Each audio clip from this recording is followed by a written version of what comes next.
for a long time, I don't even know how long, maybe like a month. I didn't know if my mom was dead or alive. My daddy, I didn't know what he was at. Nobody knew what Nova was at. Like my friends and stuff like that here, we didn't know like we was gone. Like whoever you left with, that's who you was with. So Regis Prograis, Rougarou. I think there are probably still people in boxing that don't know the origin story behind that name. So let's start there. Simple way, the Rougarou is like a swamp monster. Like, well, first off, they say like the boogeyman of like Louisiana. Basically, like they say in the swamp. So it's like a werewolf. Basically, it's the Rougarou. Actually, from what I understand, it means like werewolf in French. It's loup-garou or something like that. So then, you know, the Cajuns kind of changed it, stuff like that to Rougarou. So it's like basically like a werewolf, the boogeyman type of thing, like that type of creature in the swamps of Louisiana. Boogeyman turned out to be maybe a fitting nickname for you, right? Over the course of your career, right? Exactly. That's I guess so. It fit. Yeah, it definitely came to truth. Yeah, it's fitting. Growing up in Louisiana, tell me about that. Being born and raised in New Orleans, born and raised in New Orleans. I mean, bro, so when I was coming up, I think like 94, 95, like. New Orleans was like the murder capital of the country, you know, and like now we right back. I'm obviously, you know, my roots is there. I go back, all my mama lived there, my grandma lived there, most of my close friends still live there, and it's back being like, I just had a thing and it said the top 10 dangerous cities in the world, and guess what, 9 of them, the top 10, 9 of them was in Mexico, and number 8 was New Orleans. So that's like, that really tell you something. So it's just like really, really high crime there. But like when you grow up there, you don't feel that. You know, like we knew it was like murder capital, but we don't feel that. It just is what it is. It's a normal thing, you know. But like growing up there, honestly, we just had fun. I wouldn't want to grow up nowhere else. I wouldn't even, like with my kids right now, my kids sit inside and got a big ass house and sit inside and be on the phones and all that. Like, bro, we literally was outside all day. Like, you know, our thing was, if people know, if you from where I'm from, like when the street lights come on, that's when you come inside. Everybody knew. We didn't have cell phones and trackers and all that stuff. Everybody knew. That was the rule. When the lights come on outside, go your ass home. You know, it's time to go inside. So we just, like I said, bro, we ran around, we fought a lot. Everybody, me and my friends, we fight. We run around the neighborhood always looking for girls at that age. You know, you run looking for girls. We played sports, and that's what we did. We just, you know, stayed outside. And then until I started driving, then once I started driving, that was it. It was, once we started driving, that was it. We was gone. How close did you come to that danger? It was always there, but we wasn't never involved. Like, I always knew close people that died. We knew a lot of everybody around me. They know somebody that got killed from guns or something that happened. You know, I know a lot of people that got paralyzed, a lot of people that got shot, but it never was like right there. You know, like it never was like some of it was like my circle of friends and stuff like that, but for like my real close circle, it wasn't like never in that. It was always like literally right outside of that door. You know, if it's here, it's right outside that door for us, you know, because we just never, fortunately, we never got, sometimes, some stuff I just never got caught for, to be honest. Yeah. And you're still fiercely loyal to that city. I mean, you literally have it tattooed across your chest. Yeah, that's my city. You know, like I said, that's my city. You know, I moved because of Katrina, but I actually own more. I have one big ass house in Texas, but I own all kinds of stuff in New Orleans. Like, that's my city. I love it. I love New Orleans. I love being from there. And you know, but I still represent the Houston. Like, for me, I was like raised in New Orleans, but like as far as boxing, it's that Houston, you know, like I went to Houston, I started training there, and I was around those guys in Houston. That's what made me what I am in boxing. But, you know, my core is New Orleans. 2005, Hurricane Katrina hits New Orleans. What do you remember about the devastation that it caused? Everything was gone. I mean, it's just like so hard. If nobody been through that, you can't even explain that. Like, literally, just everything, you know, everybody was displaced. Everything is gone. Like, for a long time, I don't even know how long, maybe like a month. I didn't know if my mom was dead or alive. My daddy, I didn't know what he was at. Nobody knew what Nova was at. Like, my friends and stuff like that here, we didn't know, like, we was gone. Like, whoever you left with, that's who you was with, and that's it. Like, so for me, I left with, it was my grandma, my grandpa, rest in peace, my grandpa, my grandma, my grandpa, my cousins, and my younger sister, and that's it. And we got in a van and we drove to Texas, and that was it. And my mama wasn't there, my daddy wasn't there, none of my friends, that was it. It was just, that's who I was with. I was with my grandma and grandpa and some cousins for maybe like 6 weeks or something like that until I got in contact with my mama. And I didn't know what I think my mama, she was working in the French Quarter at the time, so she stayed there, and the French Quarter didn't really get hit too much. So, we found out that she stayed there. And then after that, she went to Georgia. She went to Atlanta. And I ended up going to Slidell. So we split up for a little. Me and my mama and sister and grandma, we split up for a little while. And then eventually we found each other again. We moved back to Houston. I think people forget, given that it was almost 20 years ago, just how horrific that was and just the damage that it did to that city. Right, it was terrible. Like I kind of went back like early, and I ain't gonna lie, I tell the camera, I did a little looting myself. I don't know if you know looting. I went in people's houses and stole some, but they wasn't coming back at that time, so it was cool. I did some looting and stuff, but we went back early. And man, like seeing our house, we had 6 to 8 feet of water in our house. And what the power of water, what water does, it changed everything. Like it was just everywhere. It was all flipped around and stuff like that. And then I went some different places, and bro, like you saw a house that was here. A house is down the street, like a house. You'd be like, what the this house at? And then we drive a little more. All right, that house is like a whole house got picked up and moved over here. I saw like boats on top of houses. And that it like looking at that, like, damn, that like was the power of water, like just water. Something so simple and just like, it just moved everything around. And like I said, we had all our stuff got destroyed, like everything got destroyed. And everybody you ever knew is gone. They all displaced. You don't know, some of them died, some of them didn't, but for the most part, when me and my people, most of them was just displaced. You're just a kid when that happens, a teenager. 16, yeah. When does boxing come into your life? I started boxing. I started boxing right before. So, all right, give you a timeline. So I started boxing when I was 16 in high school, my 10th grade year in high school. My 10th grade. I started boxing my 10th grade year in high school, and then I stopped. I had to stop because my grades was kind of dropped. My mama took me out. Then I went back in the summertime. School ends around May. So I started boxing from May until August, and that's when Katrina hit. So I was literally boxing those few months, and then Katrina hit. So then I had to move all around.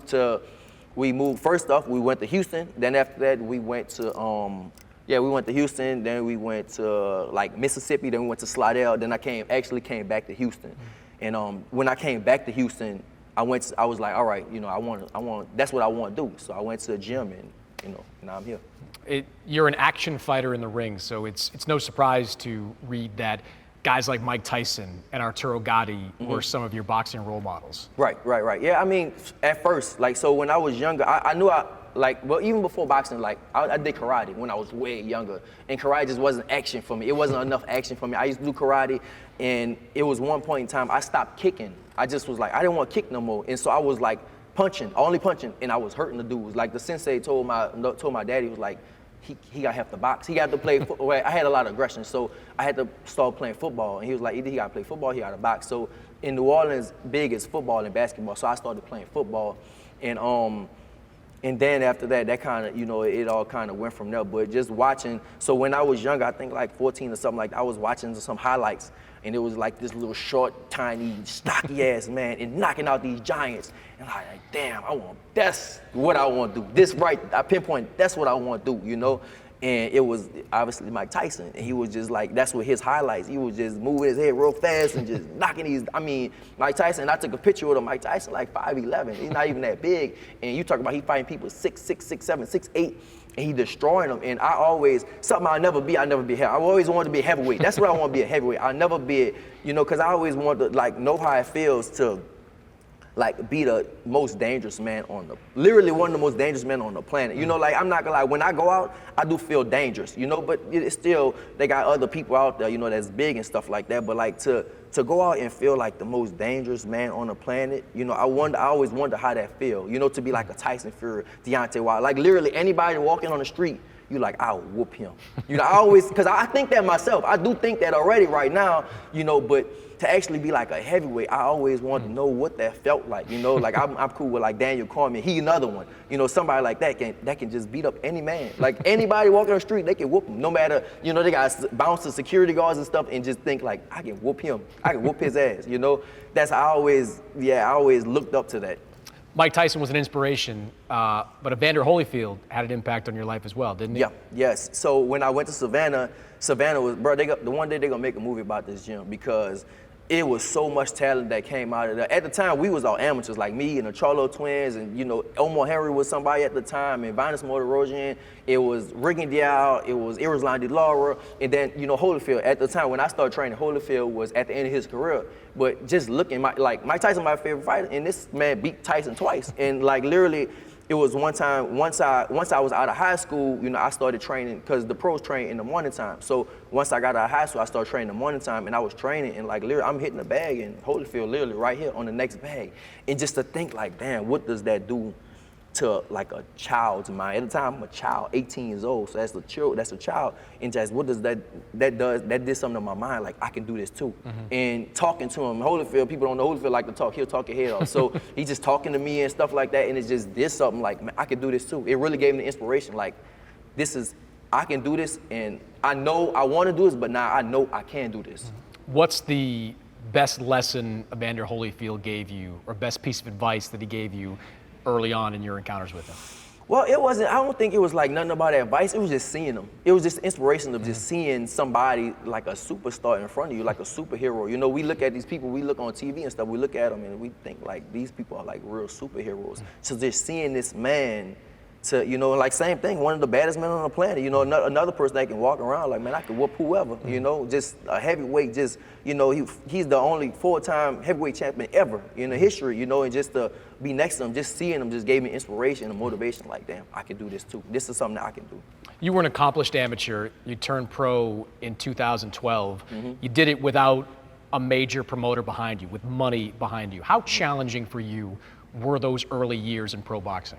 It was super hard, bro. Like, it was sometimes, I never wavered away from my goal. I never thought, like, I'm not gonna do this, but it was my family and stuff. Like, I remember one time, like, I fought, well, first off, like, my first 10 fights, like, 4 or 5, I fought for free. Like, they give you, the promoter has to pay you, so they give you a $1 check. So, I mean, you're not gonna cash a $1 check, so that's really for free. I still got the $1 checks in my house David right Green, now. Right?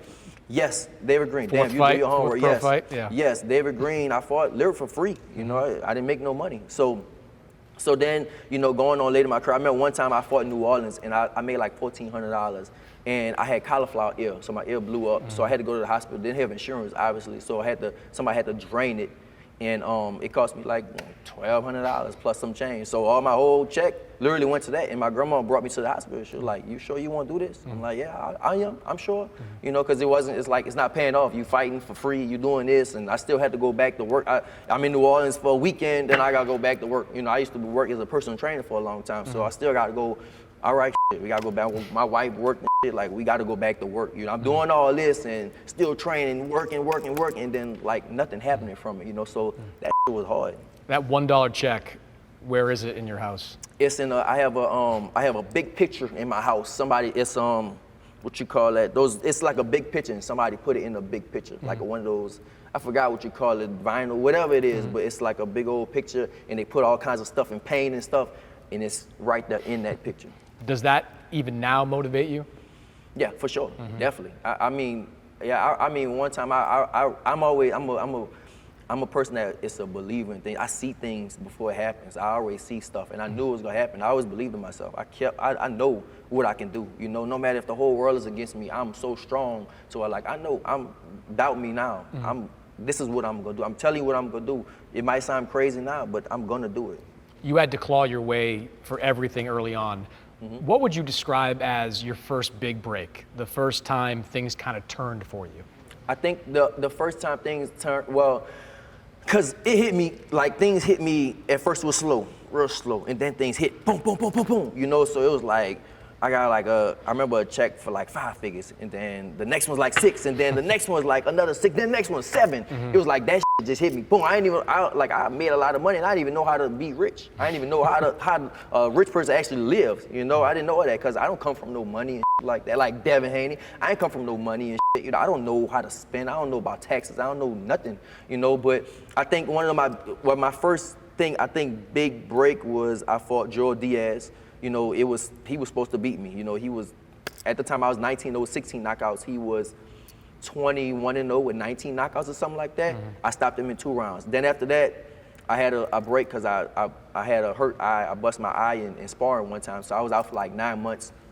And then I fought Undango. I was supposed to fight Victor Postol. Then I fought Undango. Undango had just fought Crawford for undisputed, and Crawford stopped him in 3 rounds. Then that was big because I stopped him in 2 rounds. Then after that, I fought another fight in New Orleans. Then after I went to the tournament. So I would think, like, for me, I think the Undango fight really would open people's eyes. At what point were you able to give up the full-time job on the side? I think that was I think like after the Joel Diaz fight, like right before the Joel Diaz fight, that's what I was like, all right, you know. And then I signed a deal too. Like this was crazy. Like I signed my name and I got 6 figures. Like that, just signing my name on a piece of paper, that was like, damn, all right. You know, now I'm starting to feel something, you know, because I was just signing my name. Didn't have to do nothing for it. Just put my name on a piece of paper and they gave me 6 figures. So I was like, all right, this feel good. You go into the World Boxing Super Series, and that's a marquee event. All the big names in the 140-pound division are in that weight class. You get to the semifinals, you go to Josh Taylor's backyard, and you lose by the narrowest of decisions. One judge scores it 1 round your way, and that is a majority draw at the end of it. That was your first loss. How tough was that to take? At the time, man, it was like, for me, I separate my boxing from my personal way different. Like, so in boxing, it was real tough. But like my personal life be so good to where it just don't bother me. Like, you know, like once I step out the boxing, I'm good, I'm cool, you know? So obviously it affected me a lot with the boxing stuff, but personal, I still got my kids, I still got my wife, I still got my family. You know, I went back to New Orleans, like we partying, we having fun, we not even really worried about that. But now I get back in the boxing gym, it's like, it's time to work, you know? I gotta improve on a lot of things, you know? I can't let this happen. And for me, I don't never train to win, I train to dominate. And it's like, you know, I still thought I won the fight, but I didn't dominate. And so that, for me, that kind of bothered me that I didn't dominate like I wanted to. So I went back in the gym and I just grinded. Josh Taylor went on to win the Undisputed Championship and had all the spoils that came with it. It's not exactly the same as the beginnings, but you kind of found yourself back in the boxing wilderness in a way. Couldn't get the big fights, couldn't find the big paydays. Was that even more challenging than getting past the loss, kind of seeing how you were so close to winning or at least a draw, but now just because of that, you couldn't get the things that you believed you were entitled to? Right, that was harder. That was the hardest thing about it, you know, I'm just wondering, you know, I'm just wondering everywhere, like what I'm gonna do, where am I gonna go, just fighting and not really doing nothing, getting these fights and not really doing nothing. But I always believed in myself. I told people I'm gonna be a world champion. I'm gonna be a 2-time world champion. This is my destiny, this is my goal. I'm gonna be a 2-time world champion, you know, so I knew this already. And, you know, I had to fight Maurice Hooker. We were supposed to fight, then pandemic hit. And then at first it was supposed to be a catch weight of 143 or something like that. Then pandemic hit, he blew up to 147. And I said, I'm not doing it. I don't want to go to 47. I'm telling people I don't want to go to 47. They're like, oh, you crazy, you should did this, it was good money, you should do this. I'm like, nah, I'm gonna be a 2-time, I'm gonna be a champion again. I know I'm gonna be a champion again. I know it. So I stuck to my goals, and like I said, now I became a 2-time world champion. Now I'm here, and even if you look at like a Josh Taylor or Maurice Hooker, like where are they now? You know, where are they? You know, and I'm fighting a big ass pay-per-view fight, and you know, so I'm glad that I stuck to my goals. Last year, you did become a 2-time world champion, stopping Jose Zepeda. Which was sweeter, winning the first world title or regaining it the second time? The second, for sure. Listen, bro, the first time I won it, it was just like I didn't even know. Like I expected that. I didn't even know how to be a world champion. I made money. I didn't know how to spend it. Like it wasn't nothing to me. It was just like, it wasn't nothing to be. It didn't feel that good, you know. Like I thought it would feel. But the second time winning it, it definitely felt better because I felt like I kind of took it all for granted. The first time, it was like, yeah, I'm a world champion, whatever. You know, this is easy. I don't care.